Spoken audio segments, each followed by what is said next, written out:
my friend Chris Dugan, who works for Green Day, hit me up, and he brought me tracks to do for Alanis Morissette and for Green Day. For Green Day does the theme song to a show on HBO called Real Time with Bill Maher, and they were starting to broadcast. HBO was starting to broadcast live in Atmos, so that was the inaugural show to do it on. So they wanted the Green Day theme song mixed in Atmos, so that if you have an Atmos system, you'll hear a mix. You're listening to the Inside the Mix podcast with your host, Marc Matthews.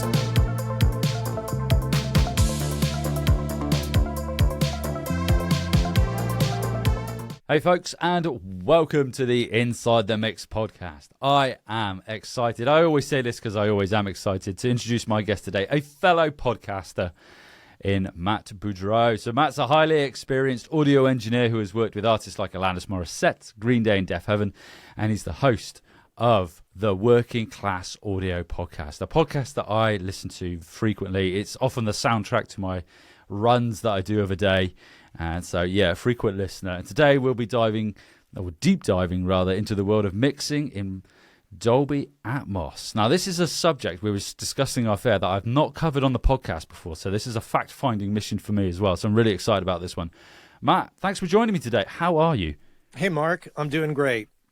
Excited to be here. Yeah, fantastic. So really looking forward to this. I was inspired to have you on the podcast when I was listening to Lidge Shaw's Recording Studio Rockstars when you were on Lidge's podcast as well. And I've had Lidge on the podcast too. So by the time this goes out, that episode would have dropped. So yeah, I'm stoked to have you both on the podcast. So this is great. This is great. Yeah, we refer to each other as my brother from another podcast. Yeah, I saw that online and I saw the picture. I think it might have been a picture. I think it was on Instagram where I saw that, at least a reference anyway. So a bit about Matt for the audience listening who maybe they're not familiar with Matt and what he does. So vast experience, spans stereo and Dolby Atmos mixing.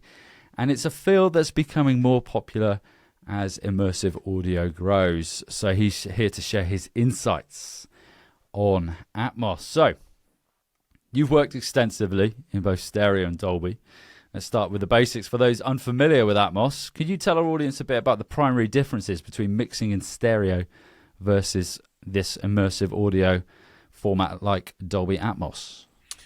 I think at the core, you're talking about instead of mixing on 2 speakers, you're mixing on, let's say, 12 speakers. In my case, I've got and I'm making hand gestures because it's a 7, meaning 7 speakers on this level. 1 is the sub or the LFE, and 4 on the ceiling. So it's a 7-1-4, and you're just spreading information around in the speakers to be played back in a variety of places: homes, cars, speakers that contain a multitude of speakers like the Sonos Era 300, for example, or the Apple HomePod Pro. It can also be experienced in headphones. In headphones, it is a binaural representation of this speaker array. And you can stream it on Apple, Tidal, Amazon. You can download them on download files off of Immersive Audio Album.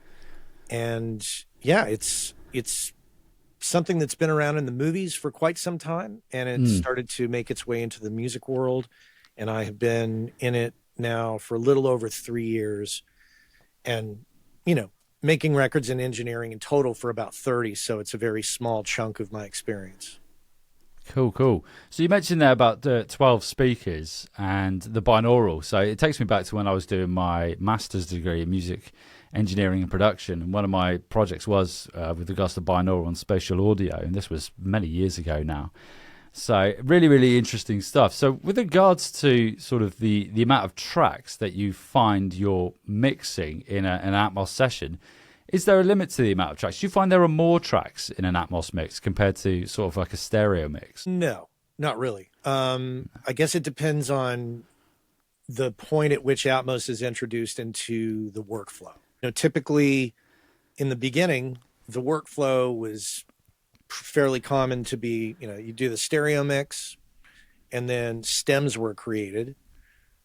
And then those stems were then ported over to a new session, and then an Atmos mix was created. So in the beginning there, the track count was, not as much as the stereo.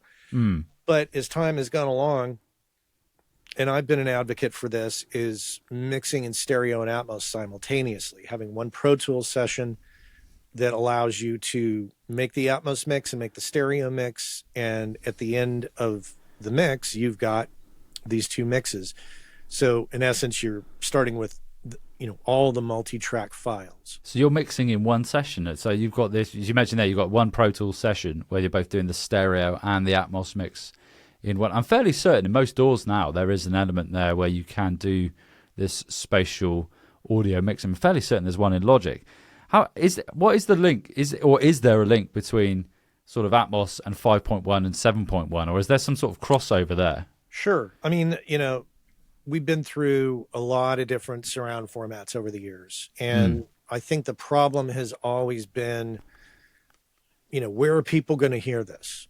And we're at a point now technologically where we can stream these files on the pro side of it, on the creative side of it. The tools have really matured quite a bit. So the connection is in the past 5.1, 7.1, those were channel-based formats.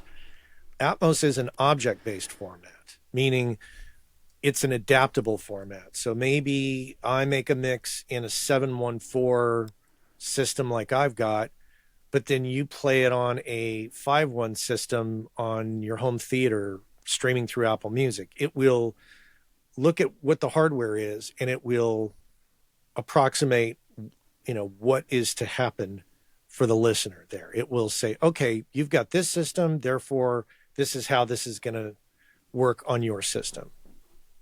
So it's kind of like intelligently working out, or not transponding, that'd be the wrong word, but it's kind of translating what the mix is to the system that you have, like you mentioned there, which is quite impressive. Because I guess, with Atmos, there are many, many different ways you can consume it now. Just as a small example, like if I take my iPhone and I put it in landscape mode like this, and I play back an Atmos mix, it's going to look at this and go, okay, it's an Apple piece of hardware. It's got Dolby decoding in there, and it's playing back on speakers. So if you're listening to Strawberry Fields Forever, right? Yeah. There's a little kind of effect that happens in the intro that typically pans, I think, right to left or left to right. Yeah. If you're holding it in front of your face, it sounds like it's like over here. It's the most bizarre thing I've ever heard. Wow. So it can adapt to even the smallest of systems, like an iPhone, or I have a MacBook Pro over here that's got a multitude of speakers in it. It'll play back Atmos files. Wow. I didn't know that it was that intelligent, that it would automatically work out the playback medium that you're using and then translate it to that medium. I'm going to look at that Strawberry Fields element, though, where you mentioned there about it being behind your head, because that sounds really interesting. Is that a bit in Strawberry Fields where it sort of detunes and it goes like that? Yeah, that might be a really bad description of it. Yeah. There's something that happens that if you hear it in stereo, you're like, okay, there it is. But if you hear it in Atmos, you're like, what just happened? Wow. Why did I just hear that zip past me?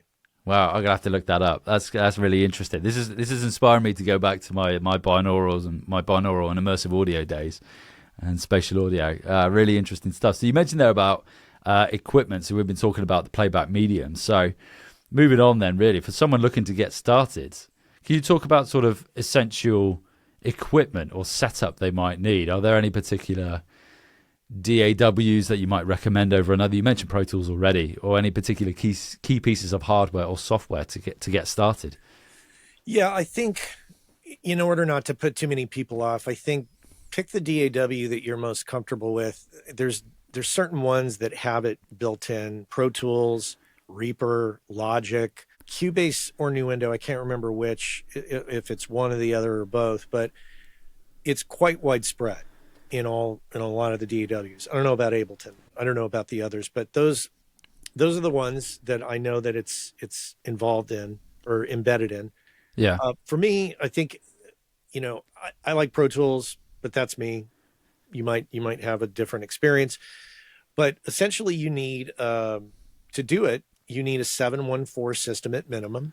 So you need to find a speaker manufacturer that you can, pick essentially 12 speakers, 11, primary speakers to wrap around you, and then a sub. Mm-hmm. And then you need something to control those. Some people use the Avid Matrix. I use a Grace M908. There's all kinds of solutions out there. And in fact, I believe I can't remember the name of the company, but there is a software controller out there that one can use if you're trying to economize. My friend Travis Ferentz, who runs the podcast the Progressions podcast, he uses the software controller, and essentially it routes all your audio and spits it out to the right speakers, as long as you have a certain number of outputs on your interface. Interesting. I'm going to reach out to Travis. He was on the podcast, I want to say 10 episodes ago, I think, something along those lines. So I'll reach out to Travis and ask. I was emailing him last week. So that would be interesting to see if there's as you mentioned there, the software version. So with regards to sort of the setup in terms of speakers, is there, because I've not done this myself, is there a way of, I suppose it'd be quite difficult to do it using headphones? Is it possible to do? You could. Certainly, that's one way to start experimenting with it. My honest opinion is, like I start in speakers and get the mix sounding great there. And then I flip a switch on my Grace and I listen to the binaural mix and adjust the distance of all of the elements in the mix from, they call it the metadata through the Dolby renderer that's built into Pro Tools, and then there's also an external renderer, and you can essentially set it so that it's like either off, near, mid, far. It adjusts distances of all the elements in the mix, specifically for headphones, specifically for binaural. That binaural information is what you're hearing on Amazon and Tidal.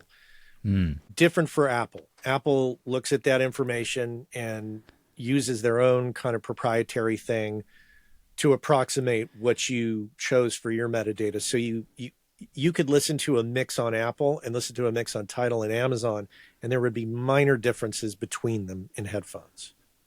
Yeah, interesting. Without getting too in the weeds with regards to the technicalities of it, is that where sort of head-related transfer functions come in? If I remember rightly, when you're using headphones to mimic essentially the size of your head and how we hear sound.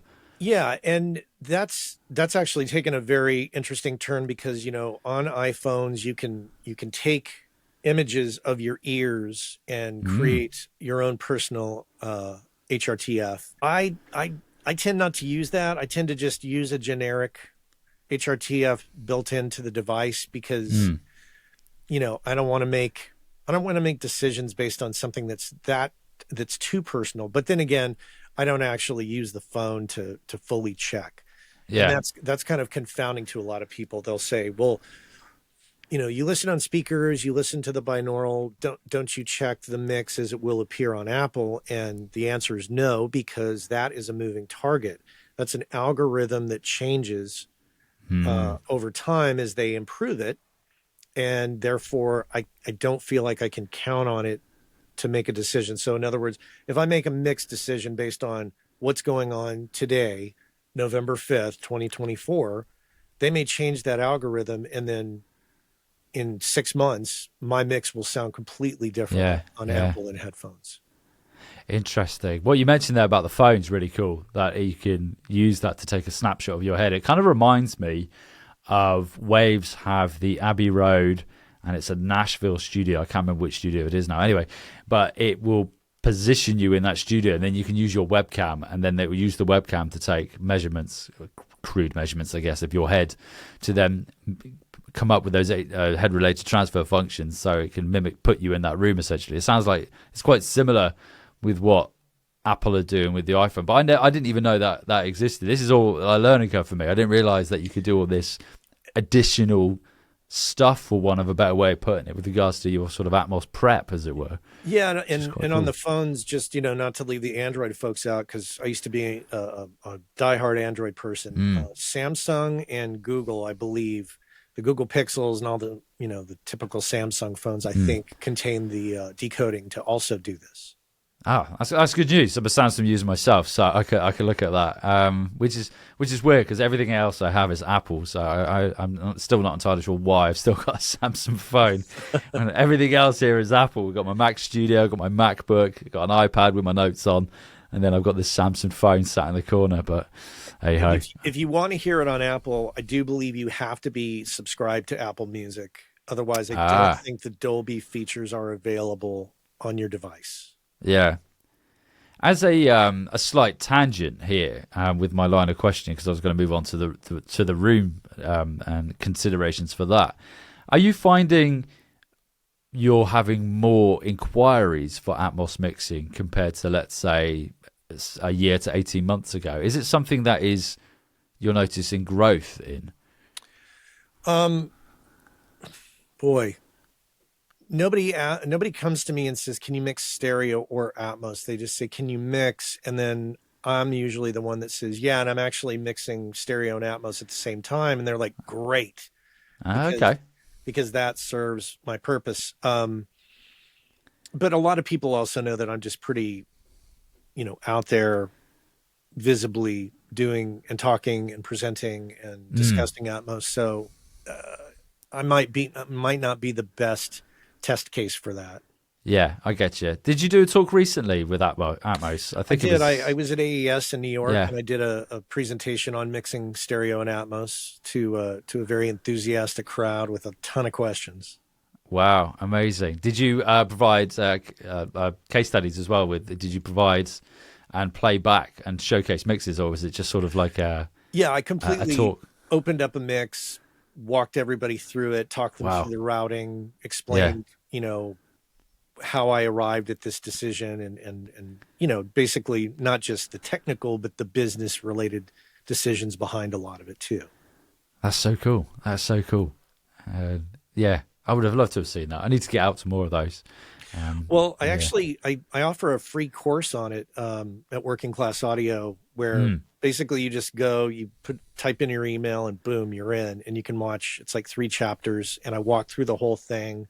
Oh wow! And it's free, so you can just check it out and like see how I'm doing things. I probably should do a follow up because I'm having people follow up with like, okay, now what I really need you to do is send me the template and show me your IO page in great detail. Amazing. I'm going to check that out. And audience listening, I will check it out. And then I'll put a link to it in the show notes as well. Great. So if you're as intrigued as I am, do go check that out. But no, thanks, Matt. But circling back to my original sort of line of questioning. So we mentioned there about equipment, hardware, software. Mm-hmm. What about sort of room considerations? I mean, in terms of like, let's go with room considerations. Well, and when I started and made the decision, it was kind of a snap decision. It was because I'm friends with Andrew Sheps. I'm friends with Brad Wood, fellow engineers, and Steve Genowick, who was working at Capitol. And I noticed, Steve had been talking about Atmos for a little bit. So it was on my radar. But my question had always been, well, where are people going to hear this? So I ignored it. And then I saw Andrew get set up. Excuse me. Andrew got set up. And then I noticed Brad getting set up with it. And I was like, something's going on. What is going on? Why are these friends of mine doing this? And then Apple made the announcement that they were going to support it. And I was like, I'm in. Count me in.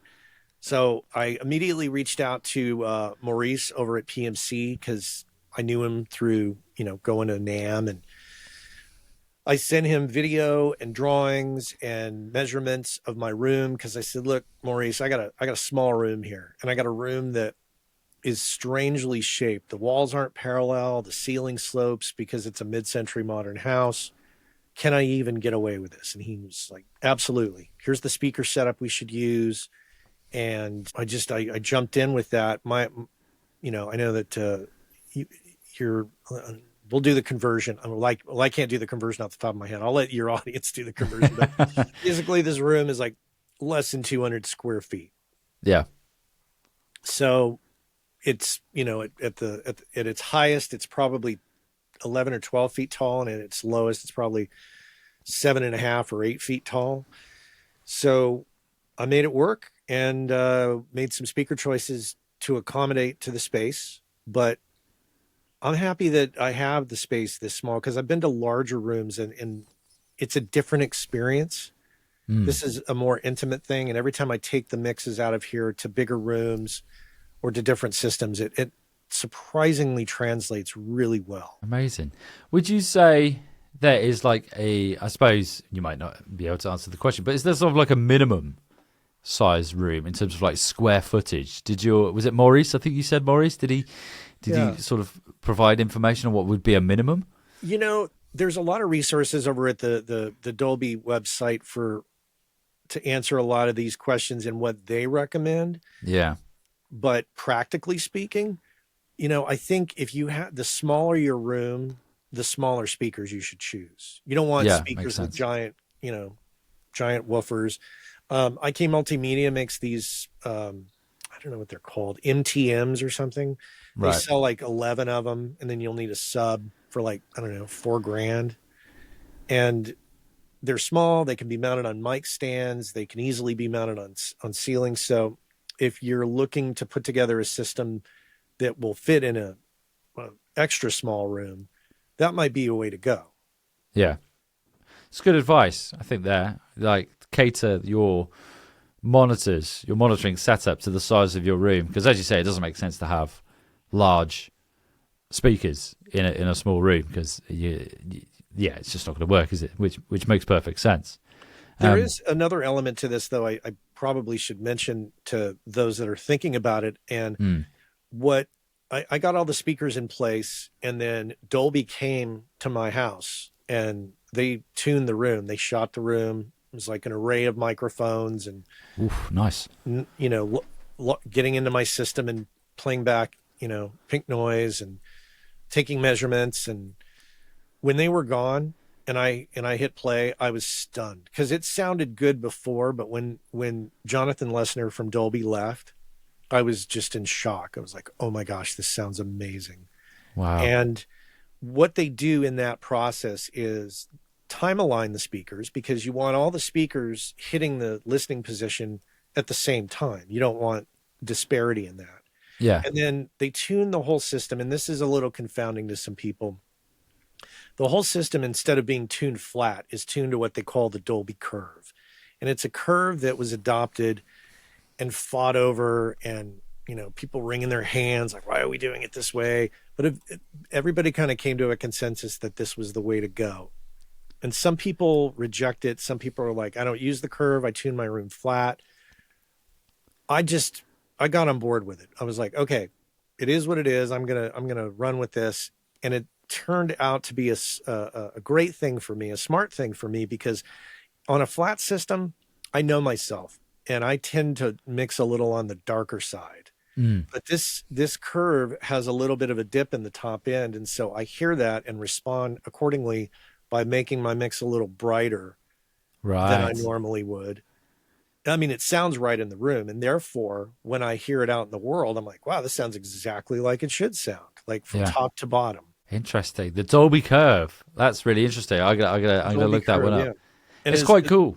Yeah. And as a matter of fact, my Grace controller, since I got it 3 years ago, its capabilities have been expanded. So one thing that we were running into when we were tuning the room initially is by the time we got to the ceiling speakers, we were running out of bands of EQ to tune each speaker. So we had to kind of economize on the number of bands we used on the ceiling.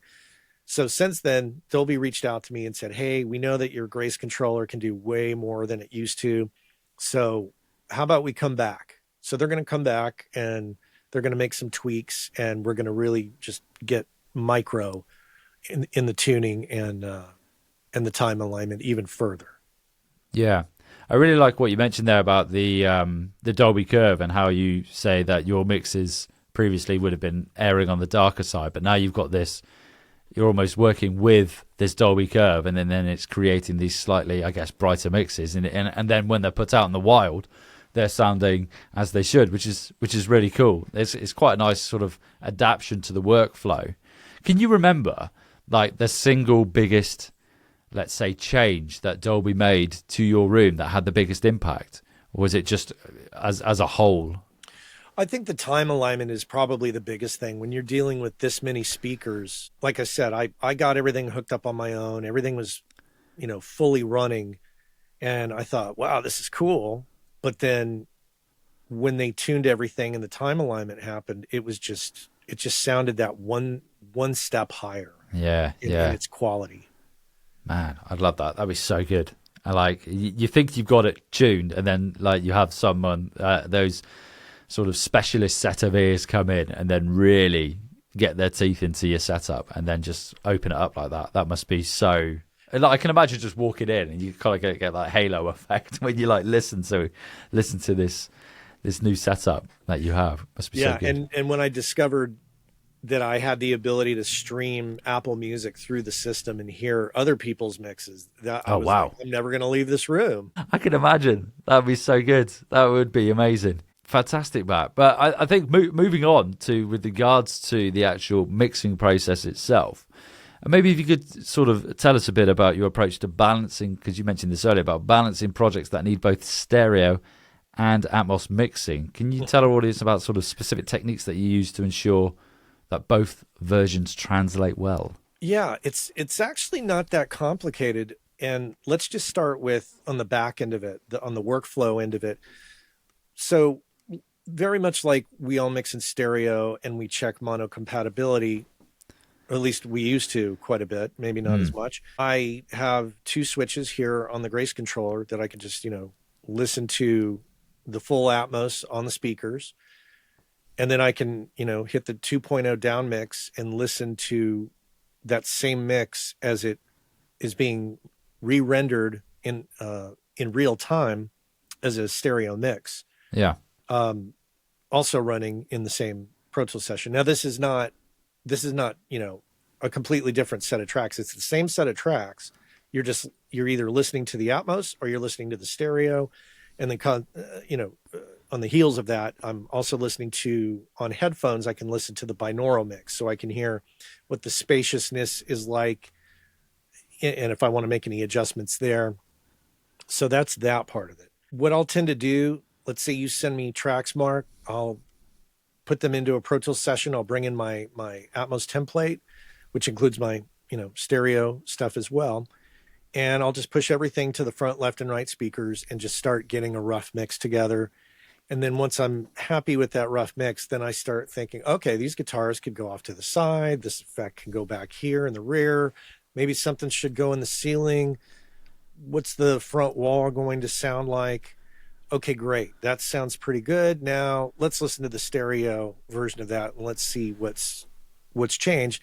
And up to this point, the number one thing I always find myself adjusting is the lead vocal level. Every time I go to the stereo, I'm like, okay, it's a little hot, a little too much lead vocal. Let's back it off so it sounds great in stereo. And then I come back to the Atmos mix and I think, okay, that's actually quite good. That's a good move to make to satisfy both realms. And I want to point out that while I do listen on the PMCs for the stereo, that's got the Dolby curve on it. So I have a set of IK Multimedia iLouds, the tiniest, cheapest speakers they make, in stereo, no curve, just kind of with the switches on the back adjusted to sound good to my ear. And to me, that's my gut check. That's my, okay, well, how's it going to sound on a small system? And what's the top end sound like? What's the top end sound like? What's the vocal level like? Okay, that, and the kick drum, great. Let's move back. Nice. I like what you said there about how you start with the left and right mix. So that's getting your rough balance, as it were, and then you start moving around from there. Mm-hmm. Do you find, because you mentioned that, okay, for example, you hear guitars and you think, well, I'll move those guitars slightly further out to the sides. Is there a sort of like a general pattern you find with an Atmos mix in terms of where certain instruments are positioned? For example, guitars or maybe synthesizers or pianos, and then we've got drums, like a snare and a kick drum down the center, like a conventional mix. Do you find is there a pattern to how they are positioned, or is it creative choice? It's creative choice. It's ultimately up to the individual. I find that my goal is to make it sound so that if somebody hears it Atmos mix and speakers, they're going to be like, oh my gosh, this sounds amazing. But if they hear it in stereo, it's also going to sound amazing. And I spend a fair amount of time making sure that the stereo mix and the binaural mix in headphones are fairly equal, because what happens inevitably, you can feed information into the LFE, so that gives you an opportunity in the binaural and in the Atmos mix to have this like kind of weighty foundation, like low end. When you down mix it to stereo, that LFE goes away. It's not there.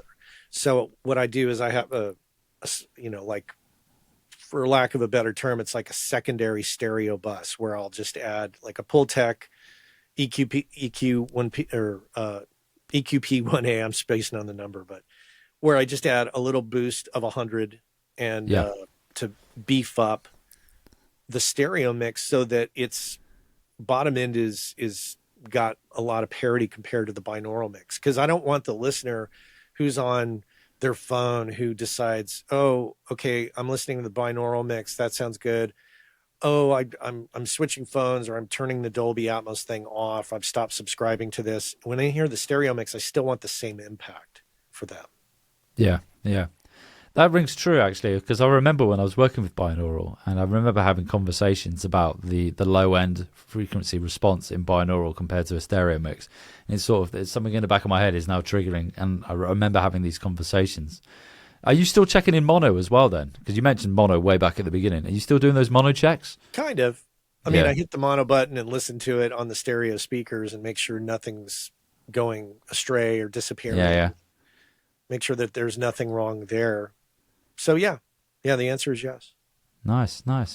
Excellent stuff. So I think for someone considering making the jump to Atmos, or at least experimenting, what advice would you give about the learning curve? You mentioned there about Dolby. So we can go on the Dolby website and we can find advice or, let's say advice on how we can set up our rooms, etc., and various other bits and pieces. But are there any resources or training tools? Obviously, we've got the one you mentioned earlier from yourself. Sure. To get up to speed with this format.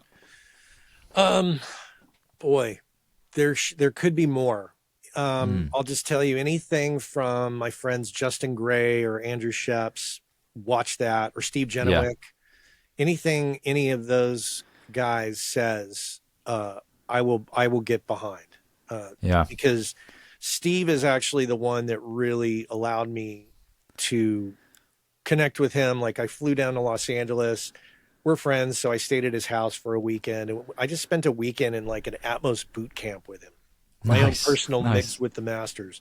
Yeah. And he walked me through the whole thing. This is like going well over 3 years ago. And when I, walked away from that experience, I was like, okay, I know what's going on now. I understand it. Not everybody has that luxury. So that's why I say anything from Steve, Andrew Sheps, or Justin Gray up in Toronto, check out what they have to say. And then of course, check out my free course. But as far as I think my advice goes, my best advice would be take it in chunks. It's a lot to digest. There's so much information, and it's such a radically different way of working that I had to just isolate it into bits to go, okay, pick the speakers, figure out the monitor controller. Okay, great. That shows up. Let's connect it all. How does that work? And then it took me 6 months of continual mixing and sending mixes out to fellow Atmos mixers to say, what am I doing wrong? How does this sound? What's going on here? And I would get, feedback like, don't be afraid of the sub. Don't be afraid to, spread things out a little more. And it was great advice. And finally I hit a point where I was like, okay, I feel comfortable doing what I'm doing. Let's start doing it for real. And right shortly after that, my friend Chris Dugan, who works for Green Day, hit me up, and he brought me tracks to do for Alanis Morissette and for Green Day. For Green Day does the theme song to a show on HBO called Real Time with Bill Maher, and they were starting to broadcast. HBO was starting to broadcast live in Atmos, so that was the inaugural show to do it on. So they wanted the Green Day theme song mixed in Atmos, so that if you have an Atmos system, you'll hear my mix. Yeah, that's really cool. I love that that you were able to do that. Really exciting. And I think what you said there about it's kind of like for one of a better way of putting it, that echo chamber, whereby what you mentioned there about when you're first getting started, don't be afraid to obviously use and experiment and be creative with Atmos, but then send it out to others for feedback. I think that's really, really important. I think it's something I preach a lot on the podcast, to be fair, is use your peers and your network for feedback, which I think will hold you in very good stead in terms of your progression in whatever it is that you're doing. So I think that's really, really good advice, really valuable stuff. And the Andrew Sheps one as well, I'm fairly confident. I was listening to the Progressions podcast with Travis Ference, and he had Andrew Sheps on there, and he was talking. I'm sure there was a conversation about Atmos on there. It's all coming back to me now in this really foggy, cold head that I've got at the moment. So really, really great stuff. Matt, it's been a pleasure having you on this episode talking about Atmos. I think this would be a good opportunity maybe to just tell the audience listening, if they're not familiar with you, maybe a bit about Working Class Audio, what you're up to. And we've already mentioned the freebie, which I'm going to put in the episode description, but maybe if you've got anything else as well. I'll just give you the bullet point history. I've been in the world of audio now for about 30 years. Prior to that, I was, a drummer playing in bands, had some record deals, toured, recorded in the days of analog, in the days prior to cell phones and the internet, and came upon this thing, Pro Tools. And around 1997 or 98, thought, I think I'm going to get into Pro Tools. I think this could go somewhere. And we see how that worked out. And a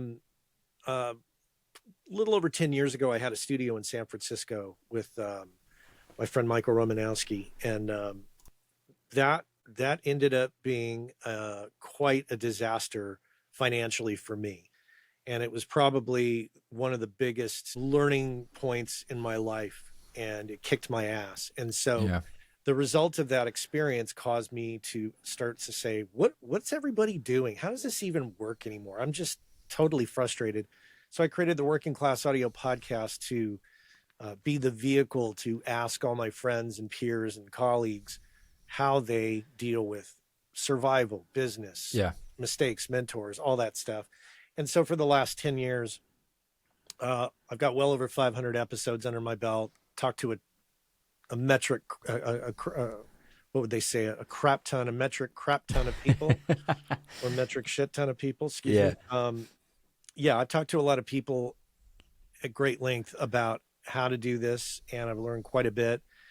But I'm still, it's still a work in progress. I'm no expert, but the trick is to get out there, try, ask questions, and make mistakes, and course correct as you go. I love that. I think that's great advice. I think 10 years is amazing for a podcast. That would have been, obviously podcasts are the whole podcast business now is relatively big, but you've been in the podcast game for a long time. You're kind of like a podcast OG, really, been 10 years. So, but what you said there about sort of continuously growing and learning and progressing throughout, because we never master it. I think if anyone was to turn around and say they've mastered it, I'd be amazed. You're always learning, and there's always something new around the corner to learn. And only through these discussions, like how Hold My Hands in the Air, Atmos is a new wheelhouse for me. So just discussions like today for a podcast like this, I learn loads. And kind of the same reason I started the podcast 170 episodes ago, much like yourself, just to talk to others and see what they're up to, and how I can take that information. Yeah, so amazing stuff. I think the key is don't get the smartest guy in the room syndrome. Don't ever think that. Always just assume that you can learn something from the people that you're around, and surround yourself with smart people. Most definitely. I was going to put you on the spot a bit there, because you've got 500 episodes, and I was going to say, which episode would you recommend the audience start with? I'll throw it out there. Have you got one that you'd recommend them start with? There's two. Episode 200 with Chad Blake. Chad is not one to do a lot of interviews, but he was gracious enough to give me an interview, and I'm grateful to him for that. Episode 300, which I actually just, I'm starting to pay attention to YouTube after 10 years. And I actually posted the 300th episode kind of a lot, from the archives kind of approach with Andrew Sheps. He did my 300th episode. He was on my 9th episode and my 300th episode. So I would say check either one of those out, episode 9 or episode 300 or episode 200. Yeah, fantastic. I'm sure I listened to that episode 300 recently. I'm sure I did, because I remember hearing something similar. But no, audience, do please go and check out the Working Class Audio Podcast. I know a lot of them already listened because I've had conversations with the audience about the podcast itself. So fantastic stuff, Matt. It's been an absolute pleasure having you on the podcast, and it's groundbreaking today for the podcast as well with the talk of Atmos. So I know the audience get a lot out of it, because it is a topical conversation I routinely have with them. So a huge thank you. Thanks for joining me today. Absolutely, Mark. Thank you so much. I appreciate the opportunity to come on your show. No, it's been an absolute pleasure. I will talk to you soon.